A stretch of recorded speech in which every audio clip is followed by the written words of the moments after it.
Esto es Imagen Empresarial y me da mucho gusto saludar esta mañana a Oscar del Cueto, el presidente de Kansas City Southern México. Oscar, ¿cómo estás? Buenos días. ¿Qué tal, Rodrigo? Un gusto saludarte. Buenos días para ti y el auditorio.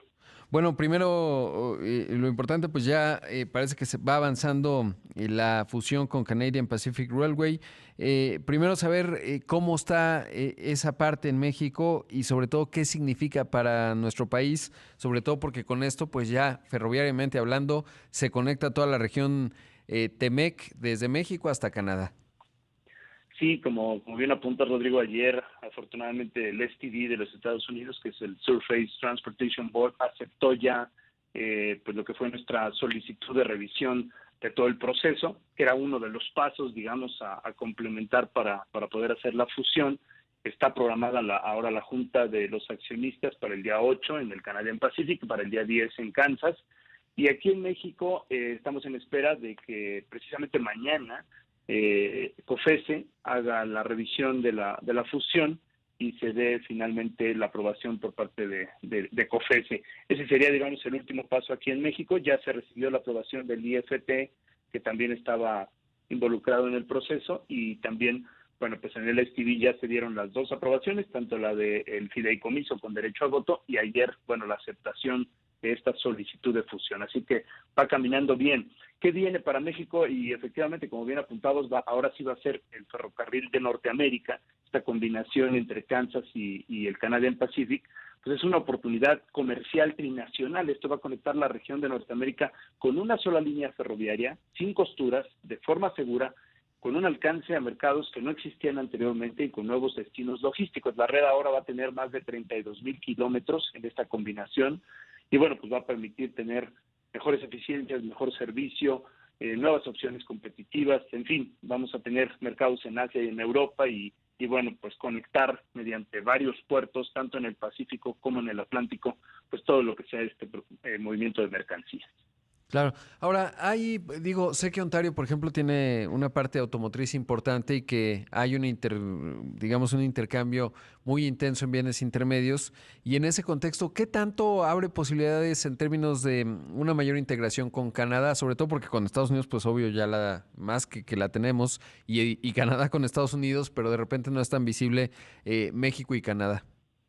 Totalmente, y creo que lo mencionas muy bien, Rodrigo, no solamente en la parte del sector automotriz, que bueno, con el nuevo TEMEC hubo reglas en donde los tres países participamos, pero para México es benéfico porque vamos a poder aumentar ahora el porcentaje de movimiento de carga en otros sectores también. Mucho grano, esperamos poder traer grano, no solamente el grano que venía de Estados Unidos, sino también ahora de Canadá. La combinación va a tener un beneficio también directo para la parte en lo que es el carbón, el acero. Se abren mercados tanto de autopartes como mencionabas, que ahora, bueno, pues no solamente vendrán de los Estados Unidos, sino también de Canadá, y el producto final, que son los automóviles que manejamos mucho para el mercado norteamericano, hoy vamos a poderlos manejar también hasta Canadá en una sola línea, que ya venía ocurriendo en un intercambio con varios ferrocarriles, pero hoy va a ser, pues digamos, que de una sola línea de origen a destino, el mismo proveedor de servicio de transporte. Qué interesante. Una duda, me regreso un poco. ¿Cuál es el ángulo de regulación que tenía el IFT? Porque eso sí me llamó la atención cuando lo vi. Hasta primero pensé, pues se confundieron, ¿no? Están confundiendo la No, COFECE. Pero no sé qué tiene que ver el IFT con los trenes. fíjate, por el tema de las comunicaciones, nosotros usamos frecuencias de radiocomunicación para lo que es el despacho de trenes, movimiento de trenes, y son concesiones que venían dentro de la concesión, digamos, pero como es un órgano regulador separado de la Secretaría, tuvo que dar su visto bueno para la utilización de estas radiofrecuencias. Ahora, estamos viendo en todo el mundo cuellos de botella, sobre todo en la parte naviera, containers, etcétera. ¿Cómo ha sido el panorama desde el punto de vista ferroviario, te diría en el conjunto de la región Norteamérica y luego, si nos dices, en México en particular? Sí, se ha sido complicado y como bien apuntas, es a nivel global. El movimiento de mercancías se complicó en Estados Unidos, pues la falta de mano de obra operadores, no solamente en la parte del transporte terrestre, también en equipos especializados, grúas, se complicó. Y bueno, hoy se le sumaron algunos otros problemas, como hoy un congestionamiento en los puertos de Los Ángeles, en el de Long Beach, un congestionamiento hoy en el área de Houston por parte de un servidor ferroviario que intercambia con nosotros. En fin, sí ha habido un tema diferente en la parte logística y con mayores costos. Y a esto le agregamos que en México el año pasado hubo 200 días de bloqueos a las vías ferroviarias. Hoy, este año, enfrentamos más de 120 días de bloqueos ferroviarios en algún punto de la red ferroviaria, pues vino a complicar aún más. Nosotros estamos viendo hoy ya una recuperación en temas del movimiento de la carga, vemos un buen repunte en algunos puntos ferroviarios y obviamente en los puertos, porque nosotros la conectividad con algunos puertos, hoy ya tenemos un acceso directo a Veracruz, el puerto de Lázaro Cárdenas vemos un poquito de recuperación después de estos bloqueos que duraron 3 meses. Entonces sí ha sido muy complicado, un año logísticamente hablando muy complicado y para nuestros clientes pues un poco más costoso porque tuvieron que buscar opciones para poder traer materiales para terminar los productos o para mover los productos terminados también con un costo adicional.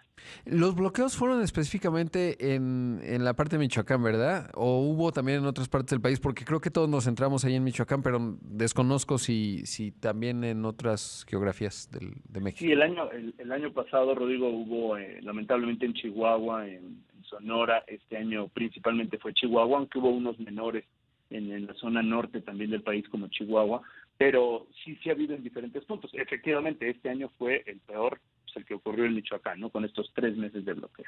Sí. Ahora, Oscar, y me regreso también al principio, hoy, ¿cuál es la infraestructura que tiene Kansas en México? ¿Cuál es la parte, digamos, que conecta, entiendo, Querétaro y, bueno, pues evidentemente toda la región Temec, pero si nos cuentas más dónde están los cruces? La red de nosotros, solamente Kansas City Southern de México, tiene más de 4.200 kilómetros que abarca la zona noreste del país. Conectamos 2 fronteras, la frontera más importante del país, que es Nuevo Laredo, es operada por nosotros, y digamos cercana al Golfo está Matamoros Brownsville, con un intercambio ahí con el Union Pacific. Hacia abajo, bueno, pues servimos la parte más importante industrial del país, que es Monterrey, Saltillo, bajamos hacia San Luis Potosí y de San Luis Potosí conectamos hacia el Golfo, Ujú. Tampico y Altamira, y hacia el oeste pues conectamos hasta Aguascalientes. Después bajamos hacia la zona de Querétaro, como bien Ujú. apuntas, Ciudad de México, bajamos al Pacífico hasta Lázaro Cárdenas y llegamos al Golfo también de Ciudad de México hasta Veracruz. Ese es todo nuestro territorio con más de, pues como te decía, 4.200 kilómetros de longitud. Pues en una vena fundamental, digamos, de conexión logística, sobre todo, pues en una zona realmente potente. Yo tuve la oportunidad de estar en el de Nuevo Laredo, digamos, en la garita, y es realmente extraordinario el movimiento de carga que hay. Oscar, debo hacer un corte, pero te pediría si te mantienes en la llamada para seguir conversando un poco más, porque creo que es bien importante las posibilidades que abre esta integración, pero sobre todo, pues el panorama de México en un contexto, un 2021, y no será distinto en el 2022, en donde nos va quedando claro que la logística es un tema fundamental, vinculado no solo a que tengamos mercancías en este cierre de año y tal, sino también a la inflación y otros asuntos clave. Y será interesante saber cuál es tu visión con respecto a todos estos temas. Así que te agradecería la bondad de tu tiempo, Con Oscar. gusto. Estoy platicando esta mañana con Oscar del Cueto, el presidente de Kansas City Southern en México. Y Oscar, pues a ver justamente cuál es el panorama 2022 para México, sobre todo si a propósito de esta integración, pero además del cambio que se está dando geopolítico, un alejamiento entre China y los Estados Unidos, en donde México se hace un país atractivo para invertir, para manufacturar, en un escenario de clima de negocio un poco complejo por el tema de los cambios constitucionales energéticos, etcétera. Primero saber cómo ves el clima de negocios y sobre todo cuál el panorama 2022. Gracias, Rodrigo. Fíjate que sí coincido en una oportunidad, si algo nos dejó positivo, digamos, la pandemia fue la identificación del nearshoring, esta posibilidad de traer el abastecimiento de zonas lejanas como Europa o Asia a la zona de consumo, que en este caso pues pensemos que es Estados Unidos, y para México se convierte en una oportunidad de traer este tipo de aprovisionamiento de lejanía, digamos, de Asia, de Europa hacia nuestro país. Creo que esa es una importante oportunidad que no debemos dejar de pasar.